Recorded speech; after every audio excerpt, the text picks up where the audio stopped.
Welcome. It is Tuesday, November the 23rd, 2021. This is a special virtual budget meeting of Woodstock City Council. This special meeting of Woodstock City Council has been called for the purposes of consideration of the 2022 through to 2026 capital budget. The meeting is for information and discussion purposes only. No action will be taken as the capital budget approval schedule for the regular meeting of council on December 9th, 2021. This meeting is being held in accordance with section 238, subsection 3.3 of the Municipal Act and section 16.6.24 of the City of Woodstock procedural bylaw.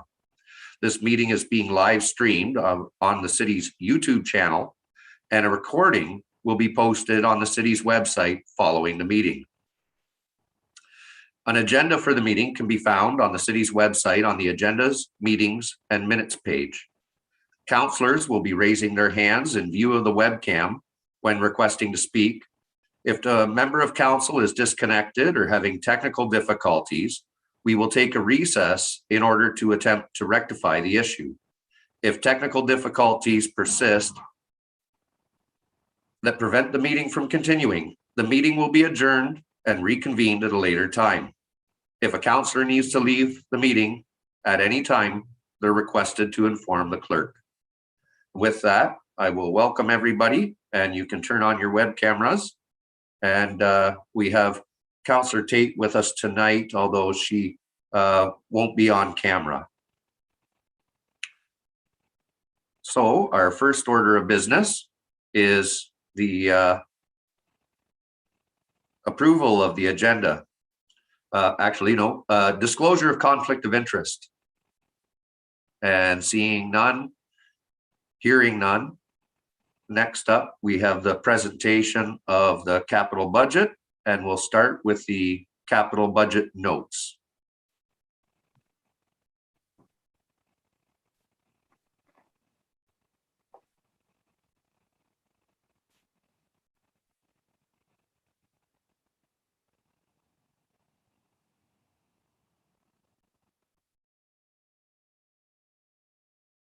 Do we have Mr. Creary? There we are. Yep. Good afternoon, Your Worship, members of council. I provided council with a brief presentation giving an overview of the proposed capital budget at council last Thursday. We can do a brief review of that if that's your wish before we get into the page-by-page review of the proposed capital program. But what you have before you, I guess, is a proposed, it's about a 22.3 million own purpose capital budget for 2022. It's an increase of roughly $200,000 over 2021. So it's largely similar to last year's capital program. Our capital forecast continues to have a heavier burden of projects, about 123 million of own purpose spending proposed in the 4-year forecast period, which is roughly $30 million on average per year. Your Worship will go through each individual department on a page-by-page basis where council can ask questions about projects that are proposed for 2022 or forecast years, or even projects that they think they don't see and they want to ask questions about. Certainly, all of your department heads are here. Administration is here to address any questions of council. All of the information is available on the city website. So any member of the public who is watching, feel free to go to the city website, to the budget and financial section of the city website, and you'll find the budget documents that council is working with this evening. As council works their way through the capital budget, the plan is to approve the capital program for 2022 at the December City Council meeting.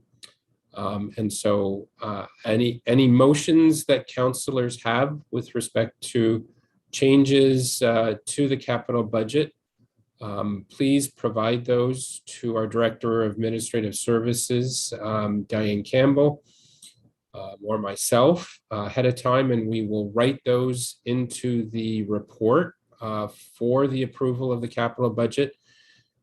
If council wishes to move motions on the floor during the meeting, of course, that's always welcome. And so it's not required to be provided in advance. It just allows us to have motions ready if you know you want to move something. And with that, Your Worship, if there are any questions, I'd be pleased to address them, or I believe Mr. Grattan, our Manager of Information Technology, I think he is first on the docket. Thank you. Questions of council before we begin in detail? Seeing none, then Chris Grattan, you're up first. Welcome. Thank you. I guess, first of all, you guys will notice that there is a significant decrease in the overall capital budget from the previous year, as we did a lot of improvements from the year over. Really, they're just standard items. Is there any items on this within the capital budget that you guys would like additional information on?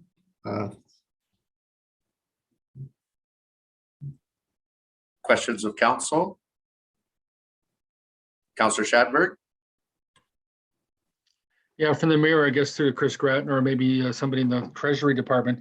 Just curious about the reserve funds and purchasing computers through a reserve as opposed to getting it through another fashion. It seemed like every line here is purchase computers through reserve. I might defer to Diane Campbell. I believe that this was done for carryovers. Your Worship, through to the councillor's question, we budget for the computer reserve annually from the revenue fund $150,000, just in an effort to flatline, I guess, the expenditure. Some years we have more than other years, as Mr. Grattan has indicated in his comments, and so it just allows us to have fluctuations without it affecting the tax rate particularly. Thank you. Further questions?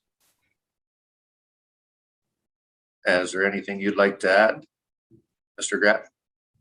Grattan?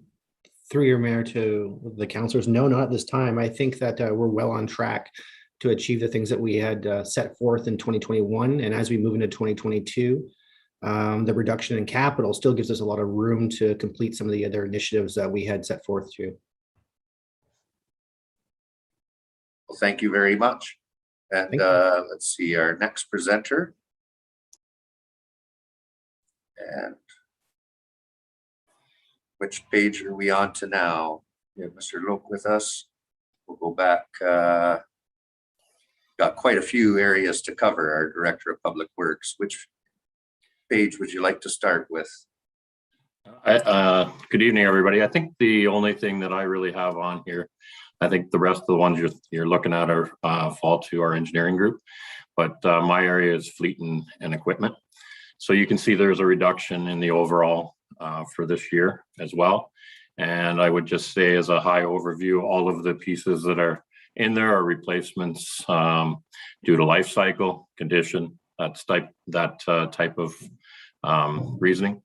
And one additional, which is due to growth, and we're looking at a used garbage packer type of vehicle for that. And the reason for used is written into the document, but it's due to some uncertainty with the Blue Box program and the producers going forward. So it makes more sense to buy a used one at this point in time, and then when we learn more information over the next couple of years, be able to adjust and move forward whatever way that falls out with that program.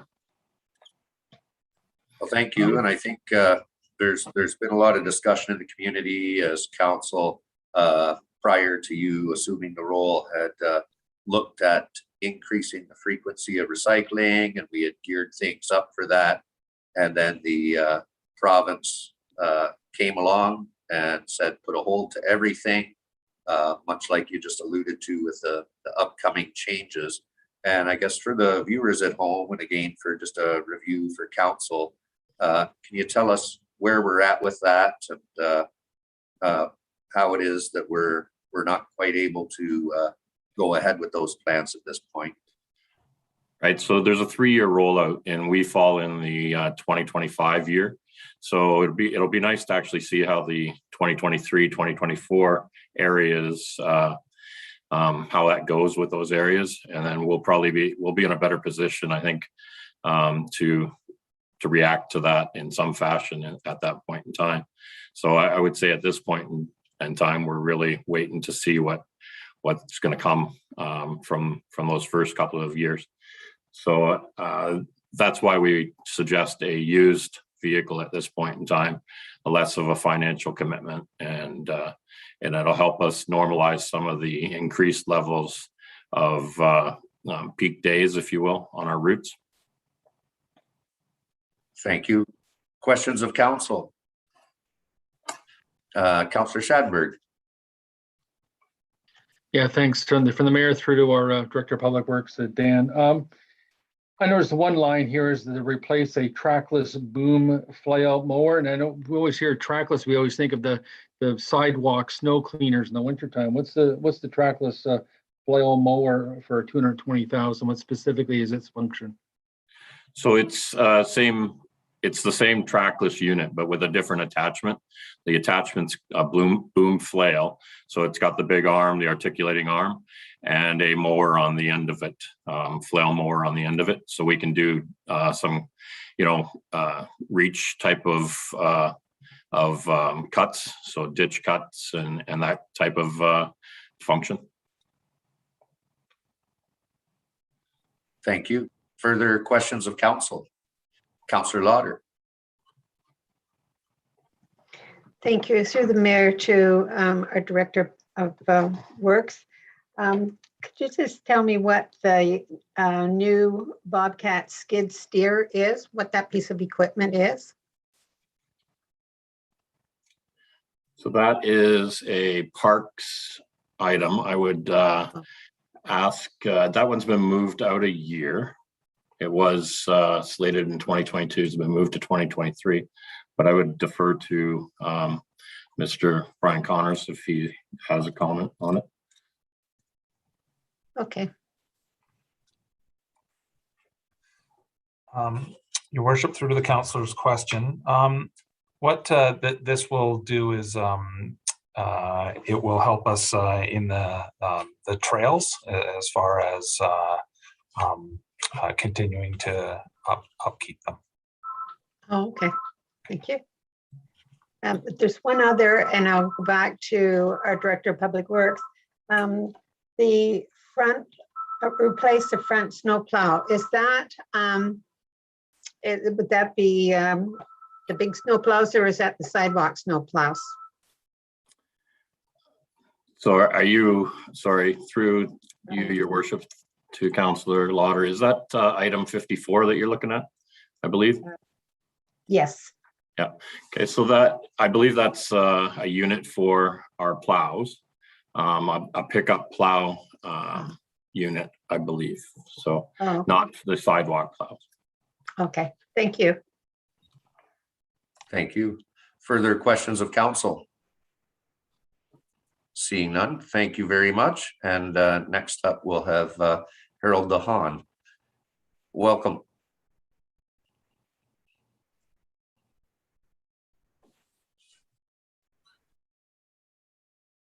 Good evening, Your Worship. Yeah, I'm here to talk about the engineering capital budget section. So that would be traffic signals, infrastructure and road, sanitary sewers, water mains, street lighting, transit, building, and recoverable from developers and development costs. So if you want to start on page 6 with the traffic signals, any questions?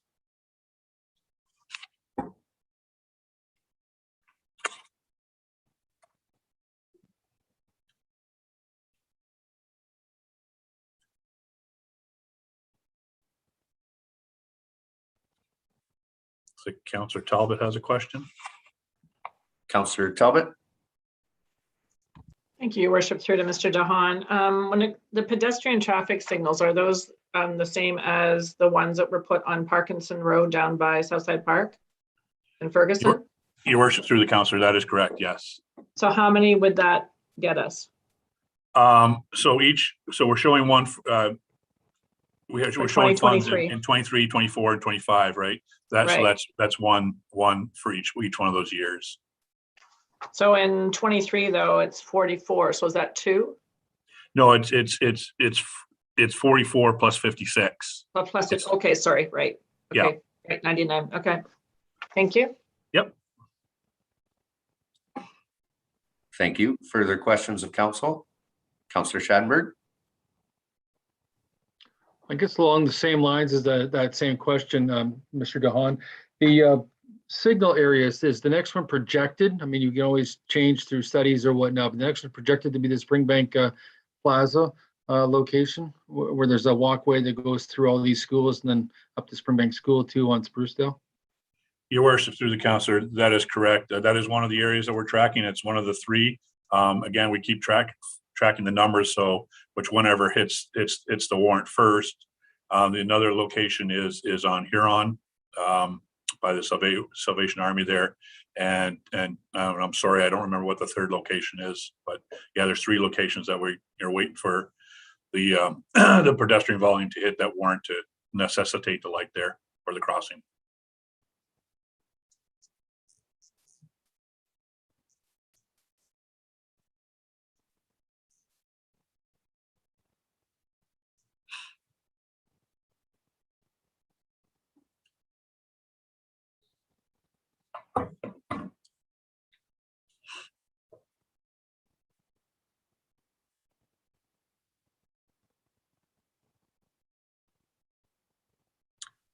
If that's it for traffic signal, should we move on to infrastructure? Page 7, I would guess so. I think the mayor got frozen there for a second. Oh, okay. Okay, if I can ask you a question, Harold, if that's okay, if we're going to move on? I'm okay with it. I'm not sure what happened to the the mayor, but yeah, it's technical difficulty, so go for it. Yeah. Sorry. It's through to the yeah. Sorry. If everyone's okay with that, I'll move along and see if the mayor kind of catches up here. Just the Warwick Flooding number 0007. That's the fairgrounds? It's the area northwest of the fairgrounds there. We did an EA on that because of flooding in that area about 10 or 12 years ago. And and some of the councillors will remember that. And at the time, the preferred option had a number of steps, and I think 3 of the steps have been implemented already. We were down to the one last step. We'd done preliminary engineering, and the preliminary engineering was coming in way higher and way more impact on the residents than was originally anticipated. So we want to revisit the study to see if there is a better answer. Because basically the last step was we were looking at the ballpark of like $5 million, and we did a little brief desktop analysis last year, and we found out for that $5 million we weren't getting the benefit. The models were showing we weren't going to get the benefit that we wanted to get. So we want to relook at the whole study and see if there's a more cost-effective way to get better results in order to protect people's homes from flooding. So that's what the 54,000 is for? Like well, that's what the 54 plus 86 from reserves. Yeah, I see. Yeah, we're tapping 2 different funds there. Yeah, so that's to redo the study. It'll be a public study. There'll be public meetings for it. It'll look at different alternatives again to address to prevent flooding onto private property. Mm-hmm. Okay. Thank you, Councillor Schattenberg. Yeah, thanks a lot. If you know me well in my years in the Recreation Advisory Committee, both of these are parks related, but also recreation related. So this could be the city engineer or Brian Connors best to answer these questions. The first one being Southside Pond and the Cedar Creek improvements. We've gone through several phases and stages in that. and the one now coming up is the Southside Pond clean out. Specifically, how would that work, Harold, as far as timing goes? And how's the money been collected for that over years? Your worship, through the counselor, project 00009 Southside Pond / Cedar Creek improvements. You're right, that has slowly worked its way. We've done the Cedar Creek improvements a number of years now already. That turned out well. And we have been putting money in reserve accounts to fund the actual clean out of the pond, considering it was fairly high price tag to that work. So now that, we've kind of hit where we think it's fully funded, the idea is to finish up the permitting this year, to finish up update the engineering, and then tender it out this year so that work can start either this next fall or around Christmas time next year or shortly thereafter into 2023. Moving down to 00020, the swim pond investigation and clean out. That's an ongoing project for the city's swim ponds, stormwater management ponds. We assume those ponds when a development goes in, so they become our responsibility. And basically, they're designed in such a way that they need to be cleaned out every. Well, I shouldn't really give a range because it varies from pond to pond, but basically every 15 to 20 years. So we started a few years ago, starting a program where we basically do a study on like 3 ponds, do the preliminary engineering, and then we spend the next couple of years cleaning out those 3 ponds, do another study for the next few ponds, and work. That's so next year, the pond in place, or we're hoping to clean out, is the stormwater management pond in Bison Park Industrial Park.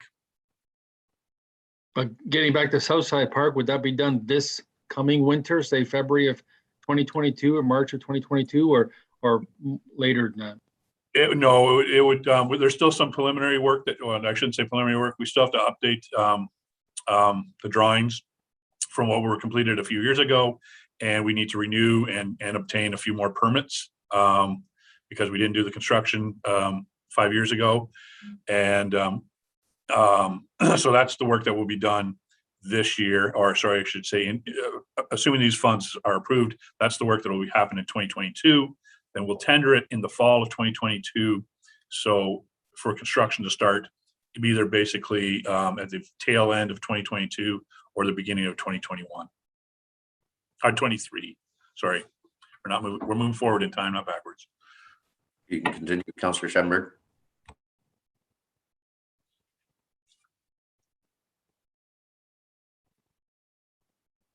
I think your mic's off. I mean, yeah, now I'm on. There you go. The Hood Conservation Area, the day use park area for $500,000 for sanitary and water systems. That's very important for many reasons down there, but between the washrooms and splash pads and everything else that can be possibly happening in Hood, the day use area. $500,000 to get water down there. What's the timetable on that, and what's all involved in encompassing in that project? It would be seemingly quite having to go over railway tracks or under railway tracks, quite a bit involved there. Your worship, through your worship, through the councillor, yes, you're absolutely right. This is fairly just to provide water and sewer to the day use area. This is a more intricate and complex project than would normally be.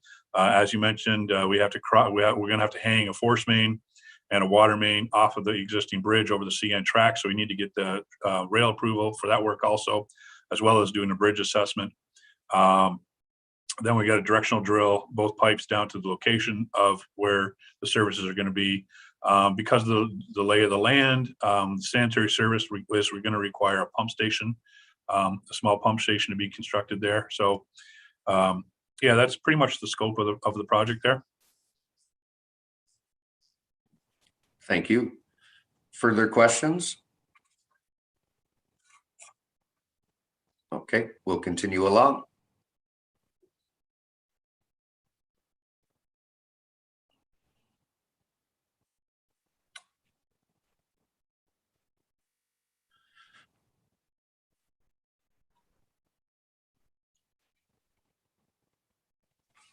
Oh, Councillor Talbot. Thank you. Are we at sanitary sewers yet?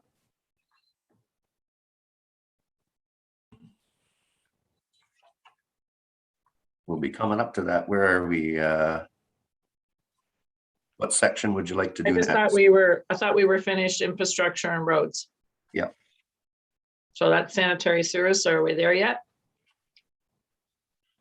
So that would take us to page 11 in the detail. Is that where you'd like to pick up, Mr. DeHaan? It's fine if nobody else has any other questions on infrastructure. That sounds fine to me. Okay. It's okay.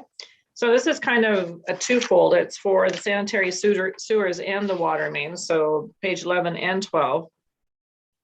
I see that you were putting the money in for the servicing of the southeast Woodstock and northeast Woodstock. What happened to the southwest?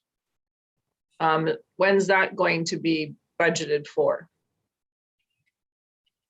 For the new property that was annexed.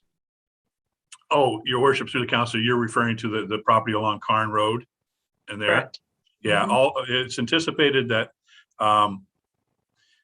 all the infrastructure, all the sanitary sewer and roads and storm sewer and water main that will be part of that development will be at the developer's cost. At the developer's cost. Yes, yeah. Okay. So that could start this year, even though, so we don't need to have any money put aside. Your worship, that is correct. Yeah, the city doesn't need to approve any funds for that. We've just received the application for draft plan approval, so it's just started the circulation now. So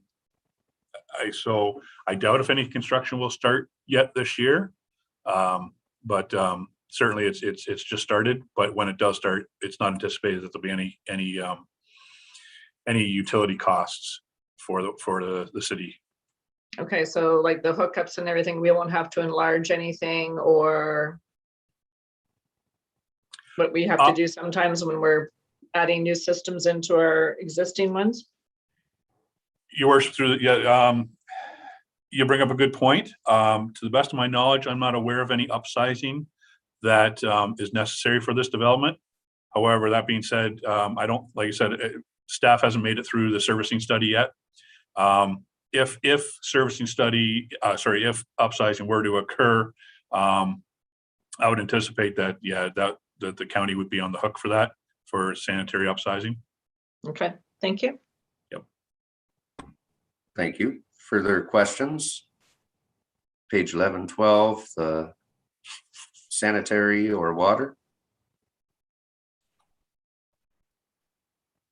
Okay, seeing none, we'll move along. So next up we have street lighting. Councillor Schattenberg. Thanks a lot. A question to Mr. DeHaan again. I'm curious, when it says new street lights in unlit areas in various locations, where that might be. The only reason I say that is I guess we want to sometimes hesitate without talking to you private, maybe one-on-one on a phone call or something like that versus in a public meeting like this. But the Piddock Park Road is quite dark from the time you leave the Marshall Crescent to the time you get to the Piddock Park Conservation Area, hot, if you want to call it that, or their gatehouse. Is that going to be part of 2022 to be able to do some lighting in there? It's a very dark road, especially 4 in the morning, 5 in the morning. Your worship, through the councillor, it is on the list, but that road actually is slated for 2024. For 2022, we have Finkel Street between Athlone and Juliana, which, believe it or not, doesn't have any streetlights on it right now. So that's next year. The year after that, we have County Road 17, and then 2024 we have Piddock Park Road. If council wishes to move the streets around, if I had a higher priority, you're welcome, to make that suggestion, and we can move the funds around as needed or as you wish. Thank you. Further questions of council? Seeing none, we'll continue right along. So we've got the development section next. So pages 14 and 15. Councillor Accioni. Thank you, Your Worship. Through to Mr. Don. Really, the only one I had here was the Woodstock Meadows, the road widening.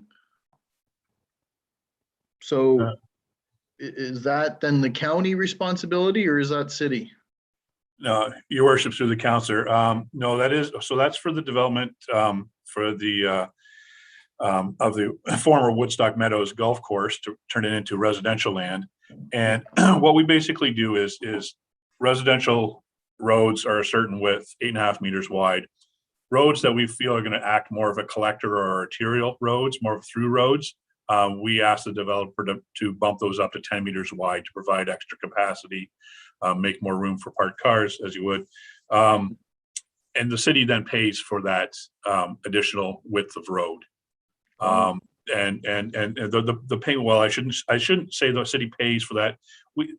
That work is paid through using the DC reserve funds. So basically, anytime a builder pays a DC for a building permit, a portion of the funds goes for that extra width. Okay, thank you. Yep.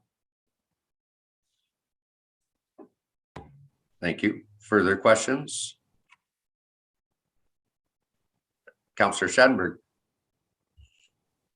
Yeah, not sure if we'll get the same answer to this question as Jerry Accioni got from his, but the Lunar Group, which is neighborhoods of Devonshire, Woodall Way, connecting basically the Sprucedale Road connection. That's number 00020. Is that sort of the same idea that the city has to pay for the widening of the Sprucedale Road connection? Because it's kind of surprising that we've actually, in my opinion, we've gone this long without Sprucedale connecting over to Woodall Way, but it's finally going to happen. Your Worship, through the counselor, yes, the extra road width on the newer constructed roads, we will be paying for through DCs. You're right, though. The city has always had this little section of Sprucedale that was never built. That's between the existing road and the Lunar development. As part of this development, we're asking Lunar to build that section of road, and I think it's a one lot deep, if I remember correctly, and we'll be reimbursing the developer for building that section of road for us.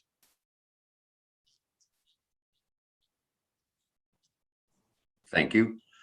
Further questions? Okay, seeing none, hearing none, we'll keep moving right along. So we have the next section is the buildings and repairs and maintenance, and that carries over pages 17 and 18.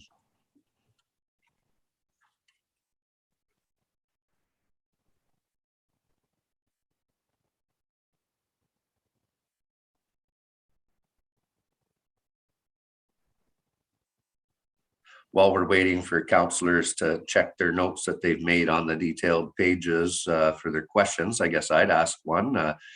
People have been asking about the progress, and in the last few days have started to see some regarding the property that the city has next to City Hall. If you could let us know how that project's going. Your Worship, our chief building official tells me it's going fine. You're right. So they're working on removing the what's left over from the old building.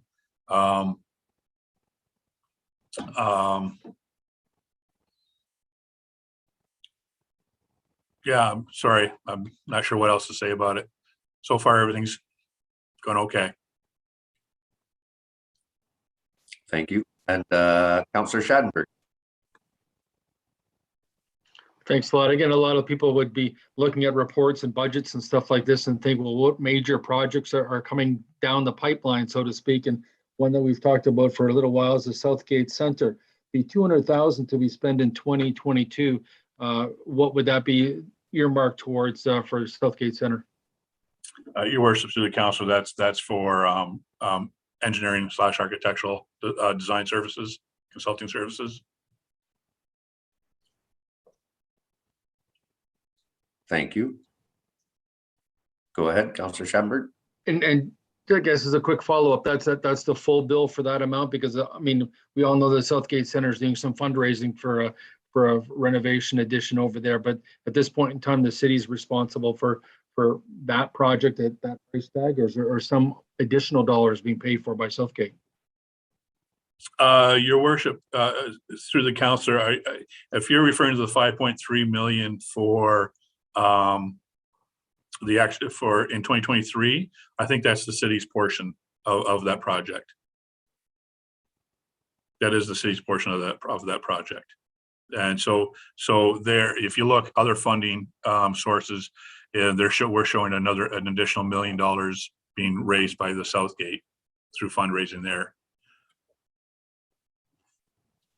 And of course, that's into 2023. So there's lots of opportunities for local service clubs and businesses to come alongside with that expansion to help defray the costs of the city and potentially have some recognition for their financial contributions to all of the members at the Southgate and the other seniors that we're looking to have join, ages 50 and up.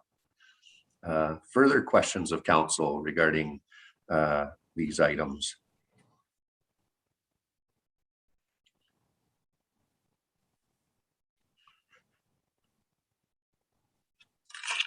Councillor Accioni? Yeah, thank you. Through to Harold. It's not really a line item here, but just going back to like the fairgrounds and the Civic Center. Have we ever looked at buying the property? I know we own some of that property now, but is that anywhere in here where, look at the possibility of purchasing the whole thing for future use? And like, how does that fall when we're looking at projects to do underneath the property and everything? Your worship, through the counselor, I have never been a part of looking into buying that property. I'm not sure if previously to my tenure it was done. I'm not sure if Brian's going to hate me for this because I haven't read his rec study, so I'm not sure if that looked at a possibility. So I'm unfortunately, I can't answer that question. I think I could add a little to that discussion. Of course, the city has the portion where we have our Civic Center, and attached to that, the parking as well as the former landfill site and a few trees planted there. The balance of the property that is retained by the oldest agricultural society in Ontario. It is, of course, quite the asset that they have, and their viability as the racing interests have diminished, and they're relying a little more on our good partners at Gateway Casino through the OLG. There could be some future there for them, I think, in the best interest of the highest, best use of the land. And it wasn't that many years ago. Of course, I maybe wasn't quite born, or maybe I was just still in diapers at that point. The fairgrounds was outside of Woodstock city limits. And perhaps there's opportunity for them in the future to realize that great gain of viability on their remaining properties. And the highest best use might be for more residential units, a combination of townhouses, of course, working in conjunction with the city for the stormwater management that's required for the neighborhood immediately to the north, but even potentially some good high-rise development. So maybe not the best area for expanding some of the city infrastructure. And I wouldn't want to put words in the mouth of one of our directors. And of course, that study, we're going to hear very soon about some of that, but the price tag that might come along with trying to do the best thing for the agricultural society is probably something that would be best handled by a private developer. And I think rather than maybe putting Brian Connors on the spot, let's grill our Chief Administrative Officer regarding that question, Councillor Accioni. So if David Creary could maybe give a brief comment as to what discussions or thoughts have come along regarding that area. Thank you, Your Worship. with respect to the Civic Center arena, there has been very little in terms of discussions with respect to the further bigger foothold for the city within that area. The city did negotiate with the Agricultural Society, remove the restriction on that restricted the city to just use that property for the purposes of a ice arena. And so if the Civic Center ceases to be an ice arena because we've relocated it elsewhere, the city does have the ability to continue to use the property for whatever use the council sees fit for that property, that building, or it could be deemed surplus to our needs. As has been discussed, the rec facility needs study is on the agenda for council in December. And it does provide some $30-some million worth of recreational facility investment for the time horizon of this needs study. And council's now within the building section of the capital budget. And so you're starting to move into portions of the capital budget where you'll see some projects that would be more properly considered first through the recreation facility needs study in terms of whether council wishes to affirm the projects to move forward, how council wishes to prioritize those projects. And as we move further into the capital budget, when we get into the parks, you're going to see more of these kind of projects that there are hovering questions about whether or not we've got them with the right scope and in the right year.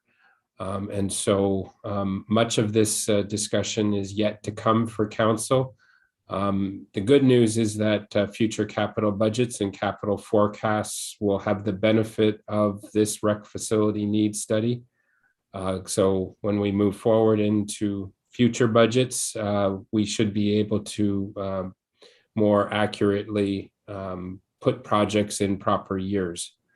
At this point, the most important thing with the rec facility needs study is to establish what we believe the community needs and when they need that, because there is a development charges background study that is also underway for council's consideration next year. And the development charges study is key to help fund these recreational facility investments through development charges rather than through taxation.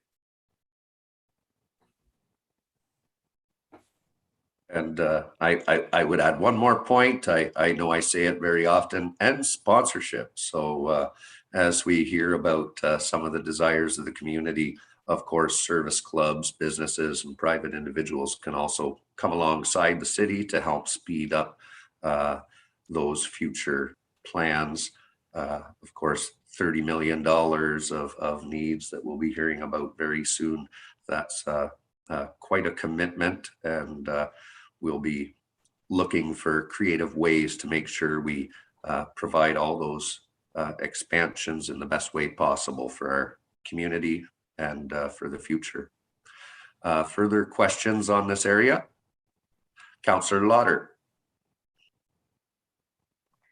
Thank you. Just a comment. I was at the market on Saturday and I noticed a sign there when you go to clean your hands, and it's asking or saying that they're going to rebuild, or their intent is to rebuild, and asking for funds. So that's something that's there, is in their minds for the future of some of the area there. So I guess to replace the buildings that were burnt down. I thought I would just mention it. Thank you for that. And I think I saw another hand. Let's see. Does that count? Oh, Councillor Schadenberg. Thanks. I got two questions based on the next two pages that we got in front of us. The Southside Aquatic Center pool heater replacement. Not sure if it's something Brian Connors would answer or Mr. DeHaan from the engineering office. Is this something that is depreciated to the point where it definitely has to be replaced, or is it something that could hold on for another 1 or 2 years? Your worship, through to the councilor's question, I can field this question. The replacement, we did do a replacement with the heat exchanger. We got a used one because our heat exchanger went last year. So this is just a Band-Aid to get us through the rest of this year until we can obtain a new one. So from speaking to the aquatic supervisor, we definitely need this replaced because right now we're just using an older model just to get us through. Thank you. I know we've had a lot of discussions over the years regarding that. Let's see, any other items in this area that council would like further details? Okay, seeing none, we'll continue right along. So next up is transit. Any highlights you'd like to point out in that area?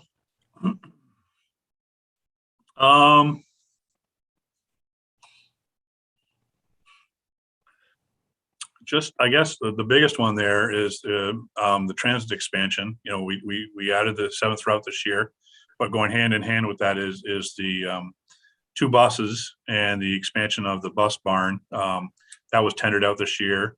And so the construction should happen next year. The buses should be delivered next year also. And then we're hoping that when all that's said and done, there's going to be enough funds left over to create put out to the public a smart app to help riders use and predict and recommend routes, you know, so they could, if they want to get from A to B, you know, be here at this point in time, transfer at this stop, you know, that kind of thing. Kind of a live thing. A couple of years out, you know, it's the typical bus replacement and bus rehabilitation to extend a bus life. And then farther out into the thing we have, well, that I shouldn't say farther out. Next year, we're actually asking for a few solar powered lights to put at bus stops up in like the industrial areas where there might not be, where there might be in a darker area. And then and farther out in the last year, eventually we'd like to put cameras on the buses, both for our riders and for our drivers' safety. Thank you. Questions of council? Okay. Councillor Lauder. Thank you. Through the mayor to Mr. Dahan. It's the seventh route is now on and it's been in operation now for a few months. Is that being quite successful in the industrial areas and as it was hoped to be? Or is has it been up and running that long enough to find that out? Your worship, through the councillor, you make a good point. Normally, you wait a year or so to finally you know, see how the dust settles. But we are finding that in the expanded area, expanded areas both in the north end and into the 2 industrial parks, that we are getting some good ridership from those areas. I can tell you, because of COVID and everything, we're not sure, you know, if this change had happened, what the numbers would be right now. But I can tell you that right now, our ridership is about per day on an average day is about at 75-80% of what it was pre-COVID, which would kind of make you say, oh, we're dropping, you know, but we're really not. A lot of other transit areas right now are actually looking at like 50 to 60% ridership from pre-COVID. So and this is an assumption, and I don't necessarily want to say it's all because of the 7th route, but I'm inclined to lean that way. I would say that, you know, our ridership has almost maybe gone up 20% because of the expansion, because of the new areas that we're servicing. Thank you. That's good to hear. Thank you. Further discussion? And anything else regarding any of the areas for Mr. Dahan? Okay, we'll move along. We'll put our fire chief in the hot seat. He has just under $3.3 million over the time period and about 307,000 slated for next year. So we have Fire Chief Jeff Slager. Welcome. Good evening. Oh, it looks like your mic may be cut off. You might have double clicked. Go. Yeah, I thought I'd clicked it. Good evening. It's doing it again. It keeps clicking. It keeps clicking on and off on me here. So I don't know if someone else is trying it, but all right, here we go. Good evening, Your Worship and councillors. So if you look for next year's, we actually were rather lean for next year in 2022 for our capital requests. You will note for the councillors, if you recall, in our submissions for the 2021, we had the predictive data project was put forward to you at that time, and you'll see that it's here again. A bit of the backstory with that is, as we said, this was encompassing a grant application through RCIP, the Rail Safety. That keeps cutting off. I'm not sure what's happening there. Here, I'm wondering if I got something sitting on a keyboard. There we go. All right. So the RCIP program, the predictive data program that we had that was in the 2021 submissions is back on the 2022. The reason for that is the program was initially brought forward to you as part of a grant application where the city's portion would be 50,000 and the rest would be from a grant. We heard in March of this year that our application at that time was unsuccessful. This was due in part to there was a number of legislative requirements for rail safety for municipalities to accomplish. There had been a time frame, and the program decided to fund the majority of them. However, later in the year, the benchmark for those programs or the end date for those programs for the municipalities was moved so that they had further time. And because of that, the RCIP program was given an availability of an additional funds to give out for the 2021 applications. So they asked all of us who had our initial applications refused if we wanted to resubmit. So we did resubmit the 2021 application, and we still are waiting to hear. We were informed that we would hear either end of November, beginning of December on that application. However, if that application was unsuccessful, we did want to continue to try to attempt this program. So we have resubmitted a new application for the 2022 timeframe, the same values, same program, same everything else. And it's still indicative or requirement that we get the funding from the RCIP program for council to approve it. Now, because of the nature of the funding for it, I couldn't just ask for the funds to be rolled over as the initial program wasn't approved. This would be a new application, a new grant application, although it's for the same program. Therefore, I am requesting it to be a new approval in this case. The other two items that we have, the station door access system, we do have a security system, a secure system of door locks at both stations that work off a fob. Unfortunately, like a lot of electronic stuff, a lot of the equipment has become redundant. It's about 6-7 years old, and the supplier that we have is saying that they can't get a lot of the replacement parts for it. So as things are failing, we're not able to get them fixed in a timely manner, and it's increasing in cost. So we are looking at a new install, a different type of system. This would be something to be able to operate both all of our exterior doors at the fire halls and separate our doors from our wheel floor area to the office areas within the buildings. The final item that we have for next year that we're putting forward is an Scba decontamination unit. Now, as council will well remember, we're very big on the safety as far as the contaminants for our members. We have our bunker gear wash system, extractors and dryers. This system here is the next step. The Scba air packs that our crews wear, they are in every fire. There are lots of nooks and crannies on them, lots of carcinogens that get kept in them. During the movement of carrying them through, the firefighter skins do come in contact with them while they're manipulating through them, putting them on. This is a system that would be installed. It's like a cabinet that would be installed at Parkinson Road Station that can basically, it's a dishwasher for our SCBAs. We can put 2 of them in at a time. It gives a full decon and gets all those hidden little spaces that normally we wouldn't be able to.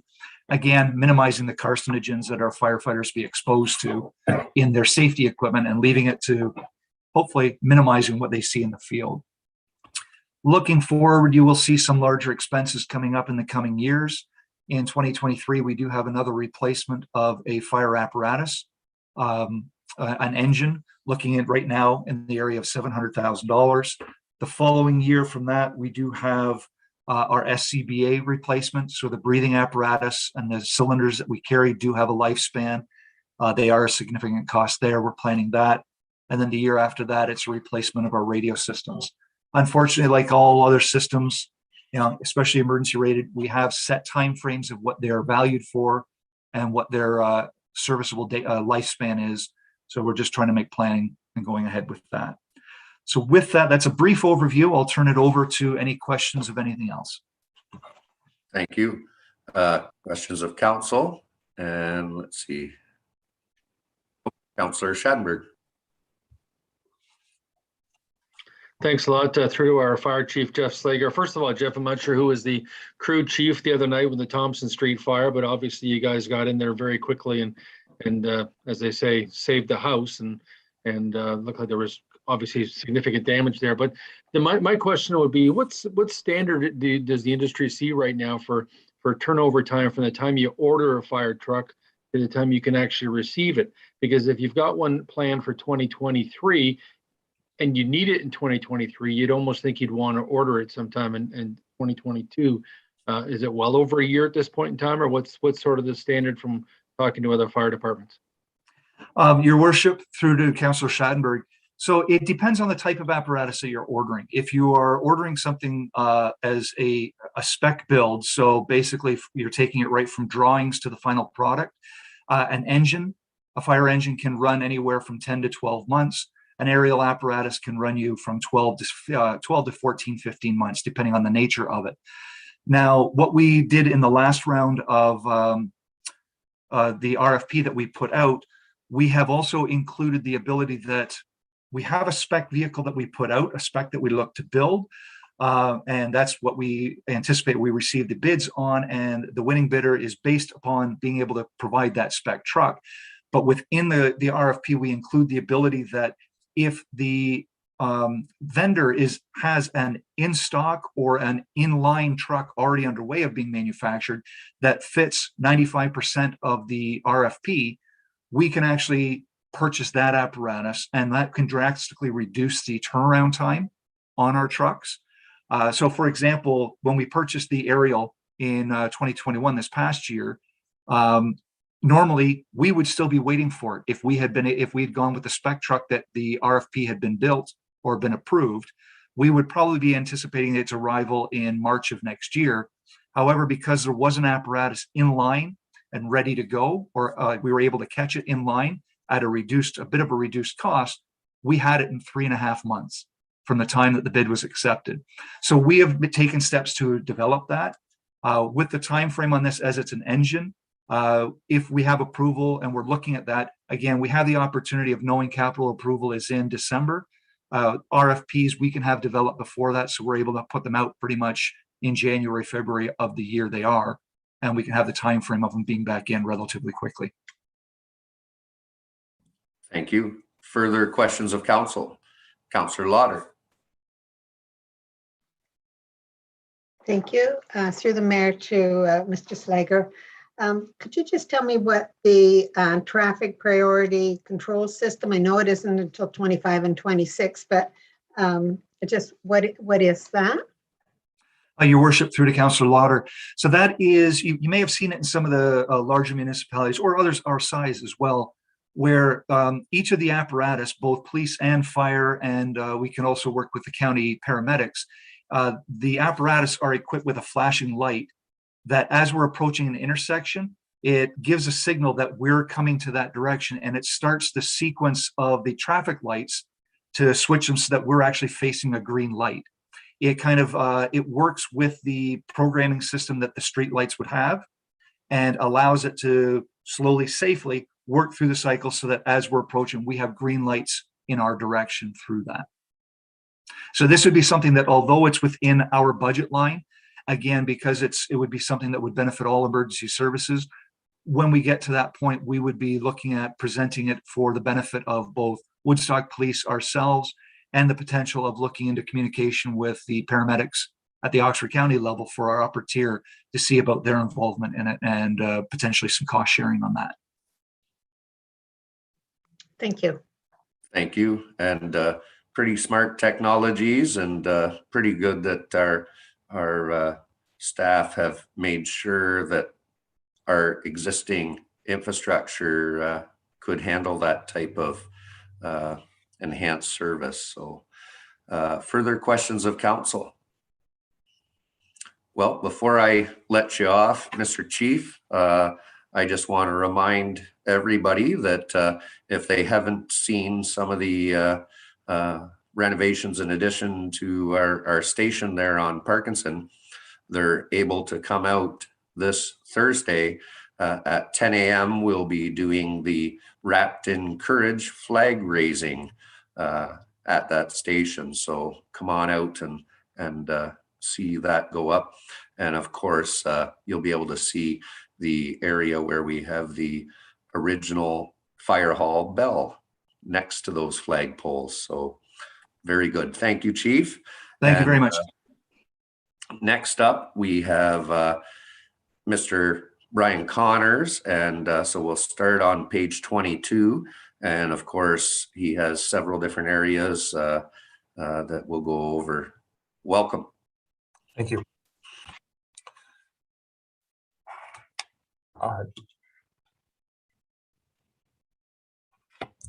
Do you want me to give a brief overview, Mr. Mayor? Okay. If you'd like to highlight some of the items, and as we go along from the different sections, if you allow opportunity for questions of council, that'd be wonderful. Thank you. Excellent. So just speaking of the 2022 parks budget first, the areas of note is there's trail development in the sliver. Brick ponds, we're doing some trail development with a boardwalk and an educational area. We're also looking at putting in an accessible pavilion at the Cowan Sportsplex and a renewal of the Tip O'Neill ball diamond and making that accessible as far as bleachers and just bringing that back up to a standard that would be in line with the other diamonds at Southside Park. So those are the big ticket items for 22. 23, we're starting to look at cricket pitches and basketball courts, and then back to doing some more renewals of soccer fields at Cowan Sportsplex. There's also park development and park play structure renewals in there as well. Thank you. Questions of council? Councillor Accioni. Thank you. Through to Mr. Connors. Really, the only question I have for most of your section was the Tip O'Neill backstop, the dugout, $260,000. Your worship, through to the councilor's question. So this is for accessible bleachers. It's also for a dugout, players' benches, walkway to the backstop as well. So okay, this so is kind of, yeah, it's not just a dugout. No, yeah. It is, and this will close out the work we need to do with ball at Southside Park as well. Okay, thank you. Thank you. Further questions of council?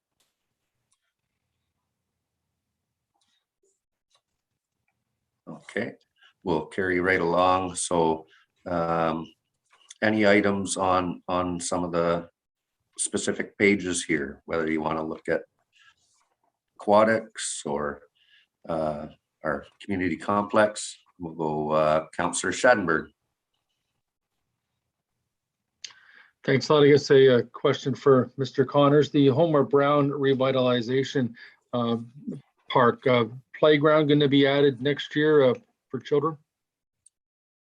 Your worship, through to the councillor's question, yes, there will be a playground. When the entire Homer Brown redevelopment is finished, there'll be a playground. There will also be a sports court there and some pathways because it is such a large park. Thank you. Continue, Councillor Schadenberg. Yeah, I guess the one, Brian, that I'm looking for specifics on is the Brick Ponds Boardwalk and viewing platform. Is that something going to be accessed from Dufferin Street? I don't want to answer the question for you, but where specifically would that platform and boardwalk be installed? Your worship, through the councillor's question, yes, it would be accessed through Dufferin Street. This is, there was a lot of work done by Ducks Unlimited, and this is one of the largest urban wetlands in Ontario. And it's quite beautiful in there. And this is a way to have the public access this space without disturbing it. So that's what this would be. It would be for schools, for education, but also as a trail system as well. Thank you. The culmination of a lot of work. We'll go Councillor Schadenberg and then Councillor Lauder after that.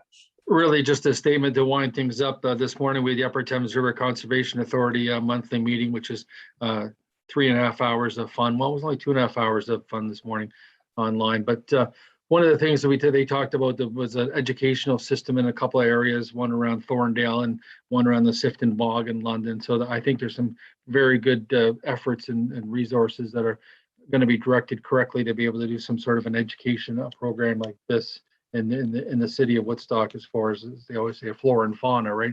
What goes on for a wetland in a municipality. Very good idea.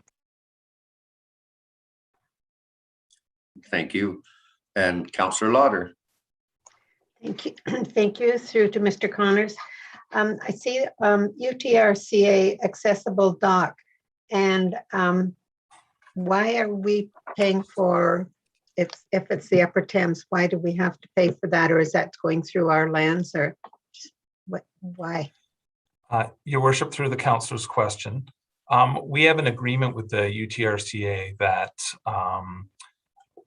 any capital project that we would like to see done to improve that it would be through the city's funds. And an accessible dock, although we are looking at 2023 for it, an accessible dock will allow folks to more easily access the water course, which is free for all residents, without making sure all crafts and all people can access it openly.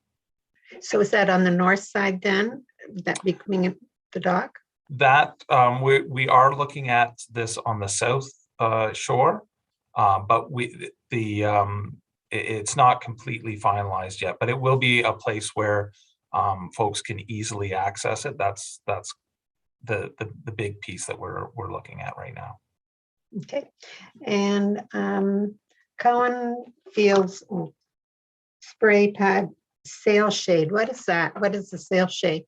Is that Your worship, through the councillor's question, at Cowan Park right now, by the wading pool, or sorry, splash pad, it's quite an open area, and we've heard several folks that use that kind of voice their concern that that there's not enough shade for themselves when they're watching their kids, or their kids after they're through in the splash pad.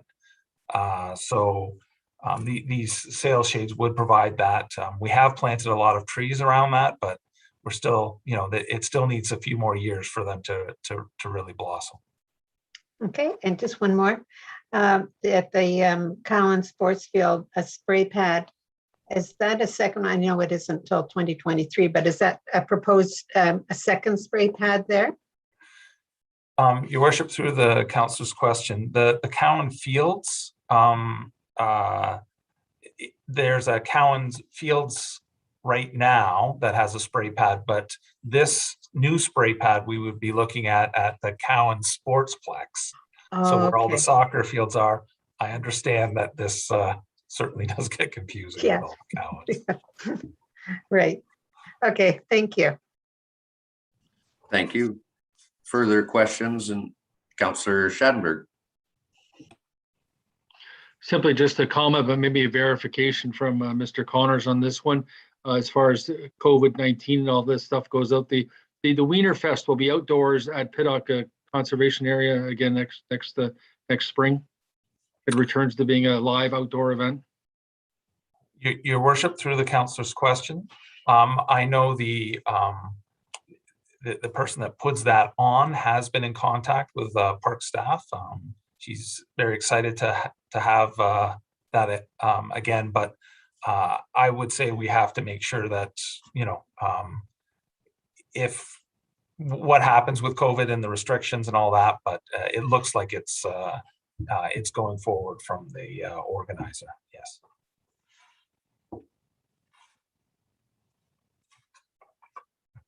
Thank you. We'll keep moving along. So aquatics, page 26. Questions of council? Seeing none, we'll keep moving along to the community complex and the Civic Center on page 27.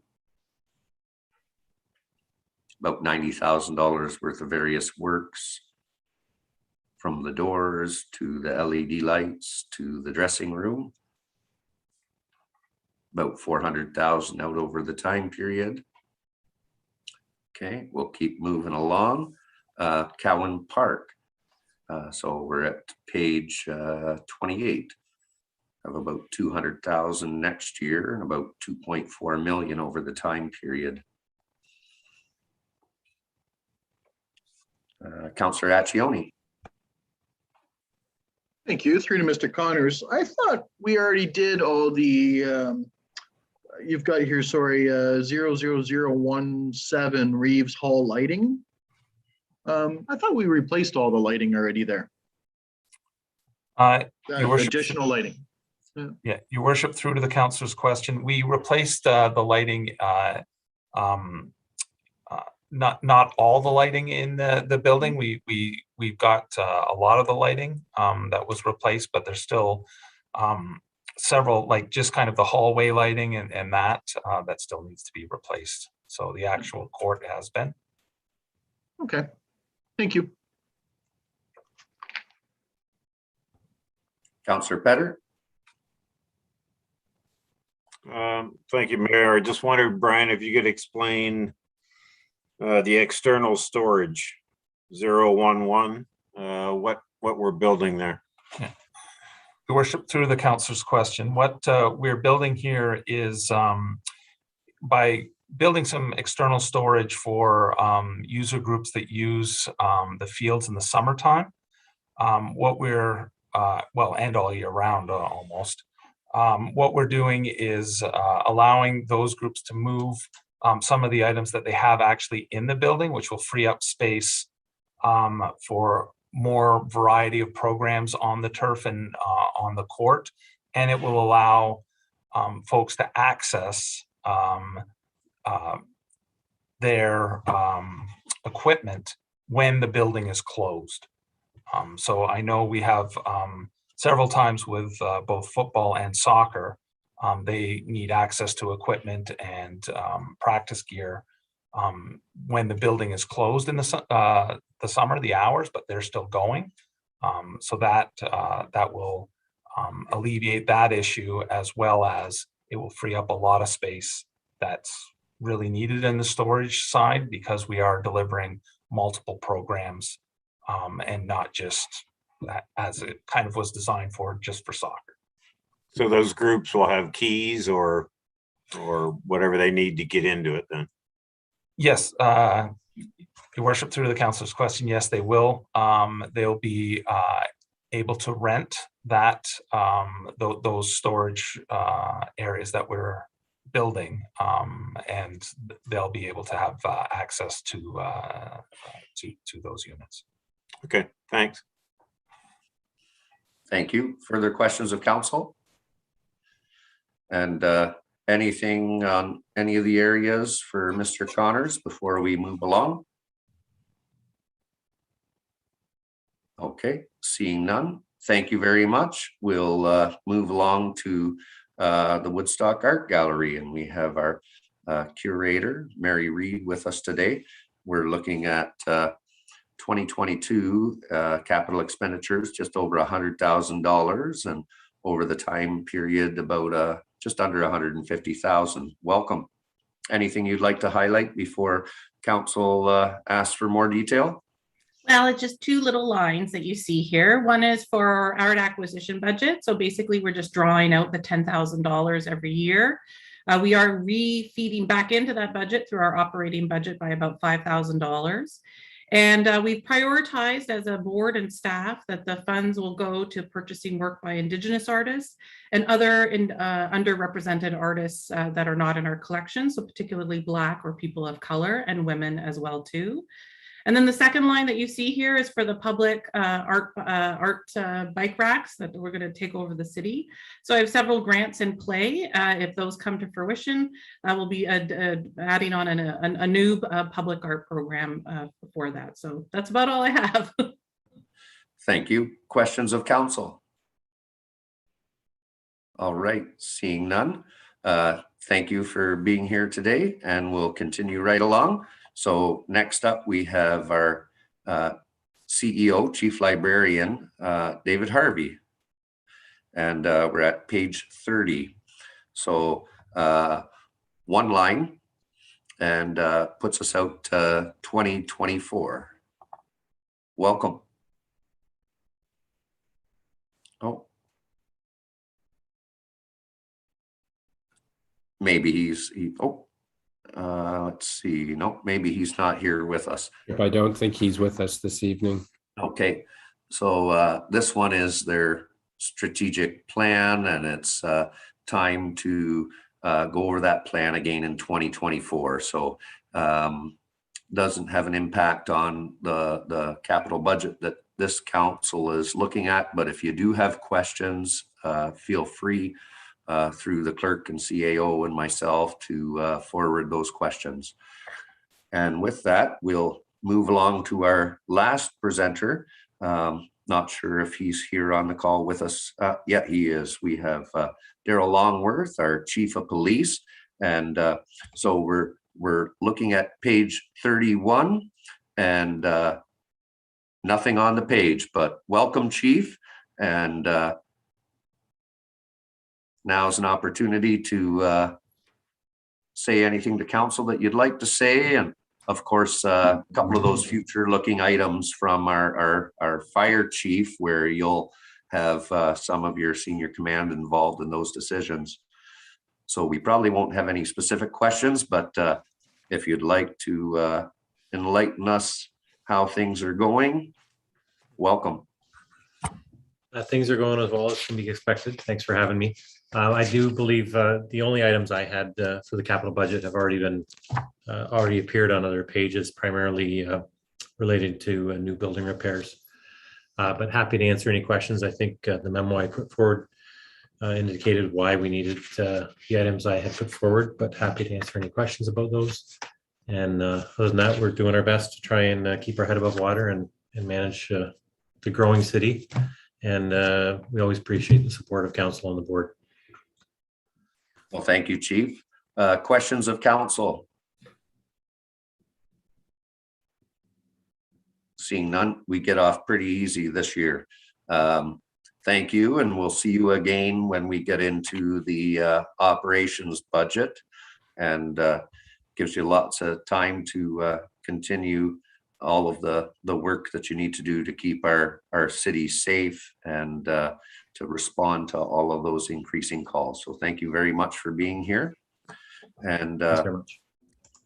with that, we have come to the end of the agenda for today's capital budget meeting. We don't need to take any action on these items, but if there's any further questions that councillors have that they would like our senior management team through the CAO to look at before we meet again, now would be an opportunity. Councillor Schadenberg. Yeah, thanks a lot, Your Worship. I guess my question would be through to our CIO, David Kerr, but maybe also the Treasury Department. The fact that the city of Woodstock, and you hear sometimes talk of budget discussions from other municipalities, the fact that we have a 5-year rolling operating budget, just in your words, maybe for us, but also for the people who are just viewing this, the pure advantages of using a system like this, because as you know, I've been on the Recreation Advisory Committee for many, many years beyond city council. And you sort of say, well, you have to get the item in the 5-year rolling, which is why you do feasibility studies and recreation and need studies. But just the advantages of having a 5-year rolling budget as we do for operating purposes. Yes, Your Worship, through to Councillor Schadenberg. The city has a long history of using a 5-year capital budget forecast. We don't do that on the revenue fund budget side at this point. We may down in the road, but for many years, the city has always used the 5-year capital budget approach. And the benefits of that are simply that you can plan projects that are coming at you and an attempt to smooth the spending and take off some of those peaks and fill some of those valleys. And so trying to normalize the spending year over year helps manage the city's finances. When you're a municipality our size, if you have, you can have large projects that hit your program. For instance, the year when the community complex was built, I think that was about a $14 million project at the time, which 25 years ago was a significant figure relative to the city's capital budget at that time. You want to have this in the 5-year forecast so that you can attempt to apply different financing mechanisms to mitigate the impact of that big ticket item on the taxpayer. So that's the primary reason for what we do. Thank you for that. And I think that not to put words in staff's mouth, through the CAO to the directors, and of course, especially administrative services with our treasurer and the asset management plan staff are looking well beyond that 5-year time period. They're looking 10, 15, 20 years out as well, but not to overburden council with some of those details that are far beyond our tenure in office. But very good question. And further questions?